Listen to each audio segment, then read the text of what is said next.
ETF index mutual funds నేర్చుకుని stock మార్కెట్లో రాణించాలనుకుంటున్నారా? వెంటనే ఈ నెంబర్కి కాల్ చేయండి. ఉగాది శుభాకాంక్షలు రమ్మగారు. ఉగాది శుభాకాంక్షలు జయ. అలాగే సుమన్ టీవీ ప్రేక్షకులందరికీ ఉగాది శుభాకాంక్షలు. ఈ సంవత్సరం మనమంతా చాలా సంతోషంగా, ఆరోగ్యంగా, ఆనందంగా అందరం ఉండాలని కోరుకుందామండి. మరి ఈ సంవత్సరం యొక్క విశిష్టత ఏంటి, అసలు ఉగాది యొక్క విశిష్టత? ఈ ఏడాది ఎలా ఉంటుంది ఏమిటి అవన్నీ చదువుకుంటాము, పెద్దవాళ్ళ దగ్గర వింటాము. ప్రతి సంవత్సరము చెప్పుకునేదే. ఏడాది మారుతుంది, సీజన్ మారిపోతుంది, ఋతువు మారింది, మాసం మారింది. మనం ఏమైనా మారుతామా? మనం మార్చుకోవాల్సినవి కూడా ఉన్నాయా? మనం మారుతాం ఆకారం పరంగా. ఏమిటి మార్చుకోవాల్సినవి ఏంటనేది మనం మాట్లాడుకోవాలి. జీవనం అంటే ప్రతిసారి మనం ఈ ఉగాది పండగ అనగానే వసంత ఋతువు కదా. అవును. మళ్ళీ సంవత్సరం మొదలవుతుంది, దీంతో కొత్త ఋతువు వస్తుంది. మధుమాసం అంటాం. మధుమాధవ మాసాలు రెండు. ఇది వసంత ఋతువు. మధుమాసం అంటే చైత్రమాసం, మాధవ మాసం అంటే వైశాఖ మాసం. ఈ రెండు మాసాలు కలిపి ఈ ఋతువుగా నిర్ధారించారు. ఇప్పటిదాకా అంటే ఇది వరకు ఈ పండగ వస్తూనే చిన్న చిన్న పిందెలు, చిటిపొట్టి పిందెలు, మామిడి పిందెలు కనపడే. ఇప్పుడు ఆవకాయకి సరిపడా ఆ మాత్రం కాయలు, రమ్మగారు బంగాళపల్లి కూడా వచ్చేస్తున్నాయండి, పళ్ళతో సహా వచ్చేస్తున్నాయి. అంటే కాలంలో మనకేంటంటే సీజన్స్ కూడా స్పీడ్ అయిపోతాయి, పరుగు పెడుతున్నాయి మనతో పాటుగా. అవి కూడా రోజులు వాటంతట అవి వెళ్తూ ఉంటాయి. కాకపోతే ఆ రోజులు ఋతువుల్లో రావాల్సిన మార్పులు కొంచెం ముందుగానే కనపడుతూ ఉంటాయి. కానీ వసంత ఋతువు వచ్చేసరికల్లా ప్రకృతి అంతా శోభాయమానంగా మారిపోతుంది. చిగుళ్ళు పెడతాయి, పూతలు పెడతాయి, మా కోయిలలు కూస్తూ ఉంటాయి. నేను ఒక నెల క్రితం నుంచే వింటున్నాను కోయిల కూత. మా ఇంటి దగ్గర ఒక మామిడి చెట్టు మీద కూస్తూనే ఉంటుంది, అదే పని మీద ఉంటుంది అది. ఇది వరకు కరెక్ట్గా పండగ అటు ఇటుగానే కూసేవి. సో సీజన్ని బట్టి మనం కొన్ని పద్ధతులు, కొన్ని ఆలోచనలు, కొన్ని అవగాహనలు అవి మార్చుకోవాలి. ప్రతి సంవత్సరం నూతన సంవత్సరం ఉగాది అనగానే పండగ రోజు ఏం చేయాలి, ఏం చేయకూడదు? అభ్యంగన స్నానం చేయాలి. అయితే మనం మామూలుగా చెట్ల ఆకులు అవి వేసుకుని స్నానాలు చేసే పద్ధతి ఈ పండగకు ఉండదు. మనం రథసప్తమికి కూడా మన జిల్లేడు ఆకులు పెట్టుకున్నాం కదా. మామూలుగా పల్లవాలు అంటారు చూడు, మర్రి, రావి, జువ్వి, మేడి, మామిడి అలాంటి ఆకులని నీటిలో వేసుకుని చేస్తే ఔషధ స్నానంలాగా అవుతుందని మంచిదంటారు. దొరికితే ఏమైనా 2 ఆకులు వేడి నీళ్ళల్లో వేసుకుని ఆ నీటితో స్నానం చేయటం ఓకే, కుదిరితే. లేకపోతే చక్కగా పెద్దవాళ్ళు చిన్నవాళ్ళకి నెత్తి మీద నూనె పెట్టి చక్కగా దీవించి ఆయురారోగ్య ఐశ్వర్యాలతో ఉండాలని, అమ్మకడుపు చల్లగా ఉండాలని దీవించి నూనె రాయటం, అభ్యంగన స్నానం చేయటం, ఉదయమే పొద్దున్నే స్నానం చేయటం. తర్వాత ఏమో నిమ్మఫల భక్షణం అంటే వేపూత తినడం. పూతని పూతగా తినం కాబట్టి ఆ పూతతోటి షడ్రుచుల మేళవింపుతోటి ఉగాది పచ్చడి చేసుకోవటం, పచ్చడిని స్వీకరించటం, దైవ ధ్యానం, దైవ ప్రార్థన, దైవ పూజా విధానము అన్నీ చేసుకోవటం. దాంతోపాటుగా చక్కగా షడ్రసోపేతమైన రుచికరమైన పదార్థాలని తయారు చేసుకుని దేవుడికి నివేదన చేసుకోవటం. మన ఆరాధ్య దైవం ఎవరో, మన ఇంట్లో పూజా విధానం ఏమిటో దాన్ని బట్టి. తర్వాత ఆహార స్వీకారం మంచిది. ఏమనాలి దీన్ని, పంచభక్ష పరమాన్నాలు, నవకాయ పిండి వంటలతోటి భోజనం చేయటం. తర్వాత సాయంకాలం లేదా మధ్యాహ్నపు వేళైనా మనం పంచాంగ శ్రవణం చేయటం మన విధిగా ప్రతి సంవత్సరము చెప్పుకునేదే.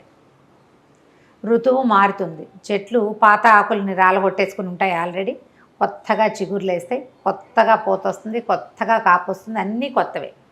ఎండాకాలం మొదలైపోతుంది, సూర్యుడు తేజస్సు పెరిగిపోతుంది. చైత్రం రాగానే మొదలు కరకరలాడే ఎండ మనకు ఒక 15 రోజుల క్రితం నుంచే కరకరలాడుతుంది. ఇప్పుడు ఏంటంటే ఎండ వల్ల వచ్చే బాధలు మొదలవుతాయి. దీన్ని సబ్సైడ్ చేయడం కోసం, ఎండాకాలంలో వచ్చేటువంటి రకరకాల అనారోగ్యాలని తగ్గించుకోవటం కోసమే మనం ఈ వేప పూత తినటం, వేప చెట్ల గాలిని ఆస్వాదించటం, మామిడి రెమ్మలతో పాటుగా వాకిలికి తోరణాలు కడతాం, మామిడి రెమ్మలు, వాటితో పాటుగా వేప కొమ్మలు కూడా కట్టుకోవటం. మేము మాత్రం యథావిధిగా ఇంత ఇది తెప్పించుకుంటాను జయ. నేను, నాకు వేపగాలి మహా ఇష్టం. వేపాకులు చక్కగా వాకిళ్ళు తుడిచి ముగ్గులు వేసుకోవడం, ఇవన్నీ మనం ఏటా ఎప్పుడు పండక్కి చేసేది. అవునండి. అయితే ప్రతి సంవత్సరము మనం ఒక కొత్త ఆలోచన చేయాలి. ఇప్పుడు ఈ సంవత్సరం మనం ఏం చేస్తాం, ఇది వింటాం కదా ఈ పండక్కి, పంచాంగ శ్రవణం చేయటం వల్ల ఒక విశేషమైన ఫలితం ఉందని చెప్తారు. నిరుడు కూడా ఈ మాట చెప్పినట్టే గుర్తుంది నాకు. అవును. మన జాతకాల్లో ఏవైనా దోషాలు ఉంటే పంచాంగ శ్రవణం వల్ల అవి తగ్గిపోతాయి అంటారు. ఈ ప్రత్యేకమైన రోజున మనం ఇది వింటే అవి తగ్గిపోతాయి. ఓహోహో. మనకేవో గ్రహ దోషాలు ఉన్నాయి. అవునవును. ఎవరో గురువు నీచంలో పడ్డాడు, ఇంకోళ్ళు ఎవరో ఉచ్చంలో పడ్డారు. వాళ్ళు ఉచ్చంలో ఉండి వీళ్ళ నీచంలో ఉన్నా మనకి సమస్యలు వస్తాయి. రాజపూజ్యం 2, అవమానం 16 ఉంది. అదే కదా చూస్తాము. అవును. అప్పుడు కొంచెం బ్యాలెన్స్ అవుతాయి, సమస్యలు తగ్గుతాయి. పంచాంగ శ్రవణం విధిగా చేయాలి. పంచాంగాన్ని ఇది మన ఉగాదికి కవి సమ్మేళనం చేయటం కూడా మన వాళ్ళు అదొక ఆచారం, ఒక సంస్కృతి కింద. స్నేహితుల్ని కలుసుకోవటం, లైక్ మైండెడ్ పీపుల్ తోటి మాట్లాడటం. ఓకే. దీంతో పాటుగా పండగ రోజు పొట్లాడుకోవద్దు, గొడవ పడద్దు. ప్రతి పండగకి చెప్తాం. ఈ ఉగాది పండగ ఏంటంటే సంవత్సరపు మొదటి రోజు కాబట్టి సాధారణంగా పెద్దవాళ్ళంతా చెప్తారు, తొలి రోజున సరిగ్గా ఉంటే మళ్ళీ రోజు కూడా సరిగ్గానే ఉంటుంది. తొలి రోజు సరిగ్గా ఉండాలంటే పండగ రోజున సక్రమంగా ఉండాలి. ఏదో చిన్న విషయం మీద చిలికి గాలివాన్ చేసుకుని కొట్లాడుకోవద్దు. ఏవైనా గొడవలు ఉంటే సార్ట్అవుట్ చేసేసుకోండి. వస్తువులు పడేసుకోవటం, పారబోసేసుకోవటం, ఎక్కువ వండి పడేయటం లాంటివి చేయబోకండి. మనం జాగ్రత్త వహించవలసింది. స్నేహితులతోటి ఏదైనా ప్రాబ్లమ్స్ ఉంటే వాటిని సార్ట్అవుట్ చేసుకోండి. చుట్టాల్లో ఉన్నా కూడా చక్కగా కలిసి ఒక ఇద్దరు ముగ్గురు స్నేహితులను వెళ్ళి చూసి రావటం, కాస్త అట్లా వ్యాహ్యాలుగా బయటికి నడిచి వెళ్ళటము, చల్లగాలి, దేవాలయ సందర్శనం చేయటము. తొలి రోజున చేసాం దేవాలయ సందర్శనం, మనసు ప్రశాంతంగా ఉంది. ఏడాదంతా ప్రశాంతత ఉంటుంది. న్యాచురల్లీ సహజంగా జరగ అవకాశం ఉంది. లేదా మనకే ఏదైనా గొడవ వచ్చినా పండగ రోజున హాయిగా ఉన్నాం, ఇవాళ ఏమిటి ఇలా ఉన్నాం అని సర్దుకుంటాం. కనీసం సర్దుకునేందుకు అవకాశం ఉంది. మైండ్ సెట్ ఇట్లా ఉంచుకోవాలి. ఈ చెట్లు ఎలాగైతే కొత్తగా చిగుర్లేసి మళ్ళీ పూయటానికి కాయడానికి సిద్ధపడతాయో అలాగే మనం చేసిన తప్పులు ఏమైనా ఉంటే వాటిని వెనక్కి వదిలేసి మళ్ళీ జీవనారంభానికి చూసుకోవాలి. మనకి ప్రకృతి అదే కదా చూపిస్తుంది. ఏటా చూస్తాం, కానీ మనం ఏం చేస్తామంటే తప్పు నెమరేసుకుంటూ ఉంటాం, గుర్తు చేసుకుంటూ. పొరపాట్లు తప్పులేమో పునరావృతం చేస్తాం, దుస్సంఘటనలేమో ఎంత నెమరేసుకుంటూ ఉంటాం, పోట్లాటలు నెమరేసుకుంటాం. మానేయాలి. అది ఏది ఆగదు, కాలము ఆగదు.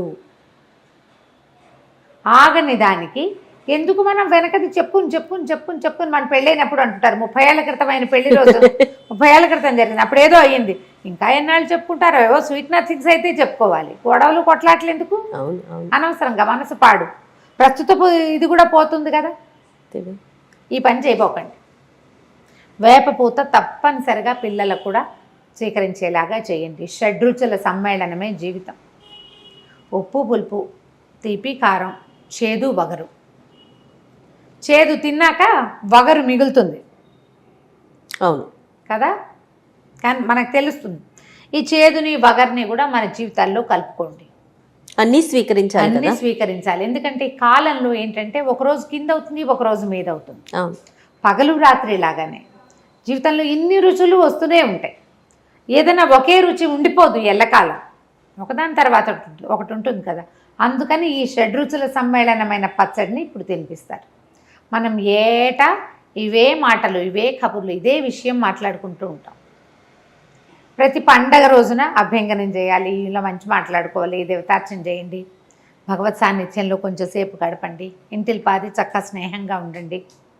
చెప్తూ ఉంటామా, చేస్తూ ఉంటున్నామా లేదా, అదే ఆలోచించుకోవాలి. అది కదా ఆలోచించాలి. ఆలోచించండి. పండగకి 2 రోజుల ముందు నుంచే మనం ప్రిపరేషన్ మొదలు పెడతాం కదా. ప్రిపరేషన్ చేసేటప్పుడు ఏం చేస్తాము, నీట్గా లేని దాన్ని సరి చేసుకుంటాం. ఇల్లు ఉడిచేస్తాం, తుడిచేస్తాం, ముగ్గులు పెట్టేస్తాం, వాకిళ్ళకి చక్కగా పసుపులు రాస్తాం, తోరణాలు కడతాం, కొత్త ఇవి అలంకారాలు చేస్తాం, దుప్పట్లు గిప్పట్లు అన్నీ కొత్త వేసుకుంటాం. కొత్త బట్టలకి చాలా మంచిది ఉగాది పండగ. కొత్త బట్టలకి పసుపు పెట్టి చక్కగా కొత్త బట్టలు వేసుకుంటాం. ఇవన్నీ కొత్తవి చేస్తున్నాం కదా, ఇవన్నీ బాగు చేస్తున్నాం కదా. మానవ సంబంధాలు కూడా బాగు చేసుకోవద్దు. ఖచ్చితంగా పాత కక్షలు, కార్పణ్యాలు, గొడవలు అన్నీ వదిలేసి మళ్ళీ ఫ్రెష్ స్టార్ట్. అంతే. నేను ఒకనే స్టార్ట్ చేస్తే సరిపోతుందంటే లేదు, వాళ్ళకు కూడా చెప్పండి. అందరికీ ఇదే మాట. అంతే కదా. పోనీ అడిగేదో మన వైపు నుంచి వేద్దాం. అదే అంతే కదా మనం రమ్మగారు, స్టార్ట్ చేస్తే ఆటోమేటిక్ గా తొలెడుగు మనం వేస్తే మలడుగు ఎక్కడో చోట పడుతుంది. పడుతుంది. చేయాలిగా, ఖచ్చితంగా చేయాలండి. ఇలా ఆలోచించాలి. ఇప్పుడు మనకి ఇప్పుడు మన వైపే కాకుండా నార్త్ ఇండియాలో కూడా అంటే రాముడు తిరిగి వచ్చిన రోజని భావిస్తారు వాళ్ళు. అందుకని ఏం చేస్తారంటే మన శ్లోకాల్లో కూడా చెప్పబడింది నింబఫల భక్షణము, తర్వాత ఏమో ఇది పతాకావిష్కరణ, మన ఏమనాలి దాన్ని, జెండా ఎగరవేస్తారు. ఓంకారం కానీ స్వస్తికం కానీ రాసి ధ్వజారోహణ అంటారు. ధ్వజారోహణం అంటే ఈ రోజున కాషాయపు జెండా, కాషాయము హిందుత్వానికి ప్రతీక, అవును, మన భారతదేశానికి ప్రతీక. దాంట్లో ఓంకారం కానీ స్వస్తిక్ కానీ ఏదైనా ఒకదాన్ని రాసి ఎగరేస్తారట. ఎగరవేసే వాళ్ళు ఇదివరకు ఇంటి మీద ధ్వజారోహణ చేసాం. లాస్ట్ ఇయర్ ఈ సంగతి విని మా ఫ్రెండ్ ఒకడు చెప్పాడు నాకు, మేము ఇవాళ నింబఫల భక్షణ చేసాం, ధ్వజారోహణ కూడా చేసాం, మా ఇంటి మీద కాషాయ జెండా ఎగరేసాము అని. అంటే ఇది హిందుత్వము అని భావించకండి, మనకు పురాతన కాలం నుంచి ఉన్నదే. హిందుత్వ భావాల్ని పెంచి పోషించడం కాదు, మనం ఈ రోజున అలా చేసేవాడు. అయోధ్యకి తిరిగి వచ్చిన రోజట ఈరోజు. అందుకని వాళ్ళు పండగ చేసుకునేవాళ్ళు, వాళ్ళు ఇలా చేసుకున్నారు. మనం కూడా చేయొచ్చు, ఆసక్తి ఉన్న వాళ్ళు చేయండి. లేకపోతే మన మామూలు పద్ధతి ప్రకారమే వాకిళ్ళకి పసుపులు రాయటం, వాకిట్లో చక్కగా ముగ్గేసుకోవటం, పువ్వుల దండలు కట్టడం, మామిడి మండలు వేప మండలు కట్టుకోవటం, వేప పువ్వు తెచ్చుకోవటం, చక్కగా బాగు చేసుకుని కాస్త చింతపండు పులుసు, అందులో వేపపోత కలిపి, తర్వాత ఉప్పు బెల్లము, ఇదివరకు మిరియాలు వేసేవాళ్ళు, తర్వాత కాలంలో పచ్చిమిరపకాయ వేసుకుంటున్నాము మనం. వాళ్ళ తర్వాత పచ్చిమిర్చి అలవాటు అయిపోయింది కదా. దీంతో పాటుగా చిన్న మామిడికాయ, లేత మామిడికాయ పిందెలు సన్నటి ముక్కలు తరిగి అవి కూడా కలుపుకోవటం.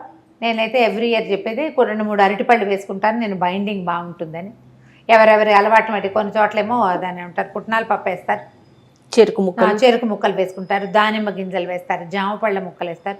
మీ ప్రాంతపు ఆచారాలు పద్ధతుల ప్రకారం వేప పూత వేసినటువంటి ఉగాది పచ్చడిని స్వీకరించండి. గొడవలు లేని ఉగాది పండగ, ఆరోగ్యాన్ని కలిగిన ఉగాది పండగ మన సొంతం కావాలి అనుకోండి. పండగ బాగుంటే ప్రతిరోజు పండగగానే ఉంటుంది. పైగా ఇటీవల కాలంలో ఏంటంటే మనకు కొన్నేళ్లుగా న్యూ ఇయర్ జనవరి 1కి ఇచ్చిన ప్రాధాన్యత మనం ఉగాది పండగకి ఇవ్వటం లేదు.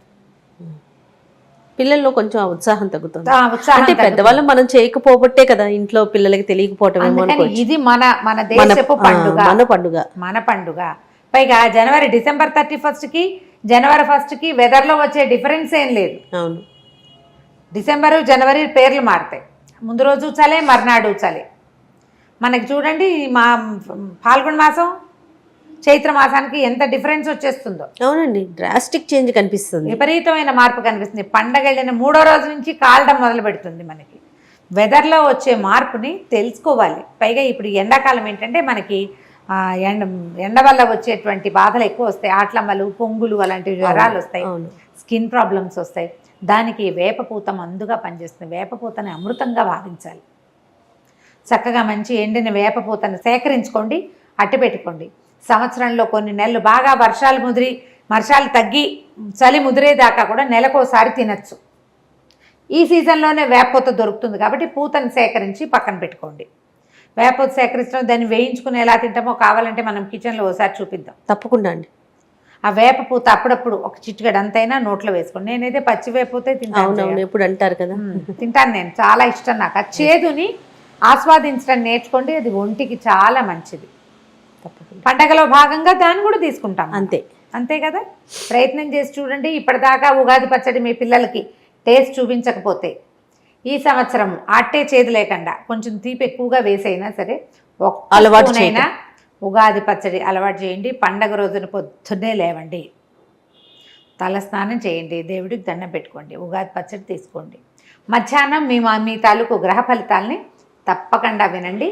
ఫ్యూచర్ ఈ సంవత్సరంలో రాబోయే సమస్యల్ని మనం సగం తగ్గించుకోగలుగుతాం. పెద్దవాళ్ళు చెప్పిన మాట వినాలి కదా. అంతే. తప్పకుండా రమ్మ గారు.